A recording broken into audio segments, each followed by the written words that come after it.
اهلا بيكو. دلوقتي هنكمل الجزء السادس من مسلسلنا. وقفنا في الجزء اللي فات لما مشردة قالت لجيونج ان دوهي لازم تموت علشان قوته ترجع له. فقال لها طب لو ما ماتتش ايه اللي هيحصل؟ قالت له لو ما ماتتش قبل اكتمال الامر الوشم هيختفي وهو يموت بالاحتراق التلقائي. بيفكر جيونج وبيتضايق من كلامها وبيسألها ليه بتعمل كل دوت. قالت له انه مش بمزاجها وانه لازم يتحمل المسؤولية ويبطل يتصرف زي البشر ويرمي اللوم على القدر. وبيبقى جيونج مش عارف يعمل ايه. وبنروح لكيونج بعد ما عرفت جون حقيقة جيونج، وبيسألها جون لو دوهي تعرف حقيقته، فبتقوله إنها عارفة وإن وشم جيونج اتنقل لها علشان كده هو دايما جنبها لأن الوشم مصدر قوته. وبيتفاجئ جون من الكلام اللي عرفه.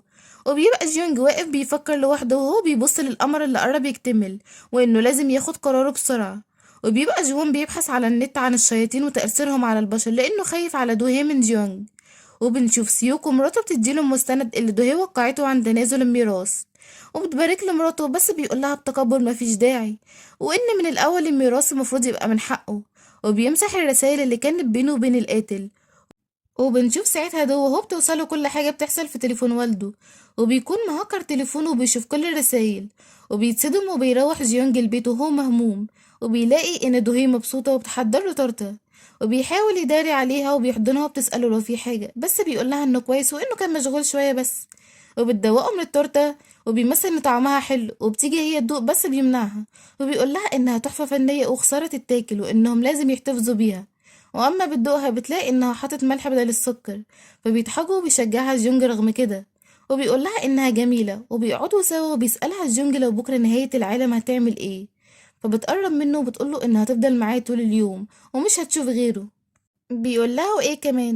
قالت له نتفسح ونقضي اليوم سوا. قال لها مفيش حاجة عايزة تعمليها لوحدك؟ قالت له لأ، وانها عايزة تقضي اخر يوم ليها جنبه. بيتأثر بكلامها وبيطلب منها انهم يسهروا سوا. بتستغرب طلبه بس بتوافق وبيسهروا وبيتفرجوا على فيلم رعب. فبتخاف منه دوهي وبيتريق عليها جيونج، وبتسأله ايه اللي ممكن يخوفه فما بيردش لحد ما بتنام. فبيقول ان اكتر حاجة مخوفاه انه يعيش في عالم هي مش موجودة فيه. وبينيمها وبتقوله وهي نايمة انه يفضل جنبها. بيحزن وبيقولها انه لازم يمشي. بتقوله انها هتروح وراه وهتلاقيه ومش هتسيبه. بيبص للقمر اللي قرب يكتمل.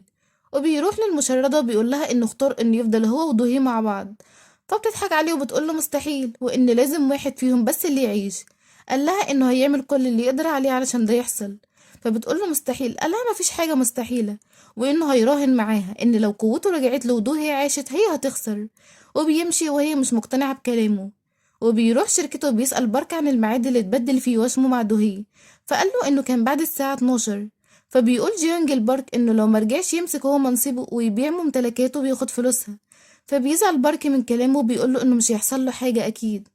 تاني يوم بتصحى دوهي وبيقول لها انهم هيطلعوا رحلة سوا. بتسأله ليه؟ قال لها علشان النهاردة اكتمال القمر وده اليوم اللي اتبدل فيه وشمي والمفروض اني ارجعه. بتفرح دوهي ان وشمه هيرجعه وبتحضنه وبتقوله انها تعتبره شهر العسل بتاعهم. وبتروح الشركة تخلص شغلها علشان تسافر معاه. وبيبقى دو قاعد وبيراقب موبايل والده وبيستغرب ان القاتل مبقاش يبعت رسايل. بيدخل عليه سيوك وبيشوف التليفون لسه معاه وبيسأله لو خلص قصة البنات. فبيتوتر دو وبيقوله انه هيخلص الموضوع. وبيفكر بارك وهو حزين في كلام جيونج لما سأله ايه اللي هيحصل لو نزل مع دوهي المية والوشم مرجعش. فقاله انها هترجع وهو يتحرق. بتيجي كيونج وبتسأله عن اللي بيحصل ولكنه ما بيقدرش يمسك نفسه وبيحكي لها كل حاجة. تمشي وهي متعصبة وبتقول إنها لازم تعمل حاجة وتتصرف. وبتكون الشرطة بتحقق في قضية القاتل وطريقة موته الغريبة والشبه للطريقة اللي كان هيتقتل بيها جيونج. بيجيلهم جيونج وبيعرفهم إن السكينة هي نفسها اللي القاتل حاول يقتله بيها، وفهم إن دوت تهديد لدوهي مش ليه. وبيقول لهم إنه عنده طلب وهو إنهم يهتموا بدوهي ويحموها. وبتبقى دوهي في شركتها بتعمل برنامج ليها هي والجونج علشان يمشوا عليه في رحلتهم. بتلاقي اتصال من كيونج بتقولها انها عايزة تقابلها. وبتسألها لو هترجع الوشم لجيونج. بتقولها ايوه. فبتقولها هتعمل ايه لو الموضوع منجحش والوشم مرجعلوش. فبتسكت دوهي وما بتعرفش ترد. فبتعرفها يا كيونج ان لو الوشم مرجعش لجيونج هو هيموت وانه خبى عليها الكلام دوت. فبتتصدم دوهي وبتقولها كيونج انها لو ماتت هي الوشم هيرجعله لكن لو عاشت هو هيموت بسببها. وبتتجنن وبتديها سم وبتترجاها انها تاخده علشان تموت وتنقذه. بتتصدم دوهي منها وبيوصل جيونج عندهم. وبيسأل كيونج بتعمل ايه هنا، بتقوله انها جت عشان حبت تعرفها الحقيقة. بتسأله دوهي بعصبية لو الكلام دوت صحيح. بيسكت وبتقولها كيونج انها لازم تموت وتساعده. وهنا بيفقد جيونج اعصابه وبيزعق لها وبتنهار دوهي وبتمشي وبتسيبهم. وبتقوله كيونج انها خايفة عليه، قالها انها ما تعملوش اي شيء وانها ملهاش علاقة بالموضوع. وبيجري ورا دوهي بس مش بيلحقها. وبتفضل هي تفكر في كلامه عن نهاية العالم وبتكون فهمت قصده. وبتروح لباركو وبتسأله عن حقيقة كلام كيونج. وبيأكد إن كلامها صح وإن جيونج اكتشف الموضوع دوت امبارح. وبتحزن وبتروح تقعد لوحدها علشان تفكر هتعمل ايه. وبتمشي وهي واخدة القرار في نفسها. وبيكون جيونج مستنيها في البيت وهو قلقان. فبتدخل دوهي وبيرتاح لما بيشوفها. وبتروح له وبتقوله إنهم لازم يروحوا رحلتهم علشان يستعيد وشمه. وإن بعد كل اللي مروا بيه سوا مش لازم يستسلموا بسهولة. فبيفرح جيونج بكلامها وبياخدها في حضنه. وبيقول لها إنه هيعمل أي حاجة علشان ما تتأذيش وتكون بخير. وبيروح جون لكيونج الشركة. وبيسألها لو دوهي هتكون في خطر بسبب الوشم. بتقوله إن طول ما هي مع جيونج هتكون في خطر، سواء عاشت أو ماتت هيكون مصيرها الجحيم. فبيقلق جون من كلامها وبيقول إنه لازم يعمل حاجة. بتقوله إن النهاردة فرصته الأخيرة. وبيروح جيونج ودوهي رحلتهم وبيبصوا لبعض. وبيكون كل واحد فيهم خايف على التاني. وبيوصلوا وبيقعدوا على البحر. وبتقوله دوهي إن النهاردة هيكون يوم مميز كأنه عيد ميلاده لأن وشمه هيرجعله. وبيفضلوا هما الاتنين يفتكروا ذكرياتهم سوا من أول ما اتقابلوا لحد النهاردة. وكل حاجة مروا بيها وبيبصوا لبعض بحب وكأن كل واحد فيهم بيطمن التاني إنه بخير.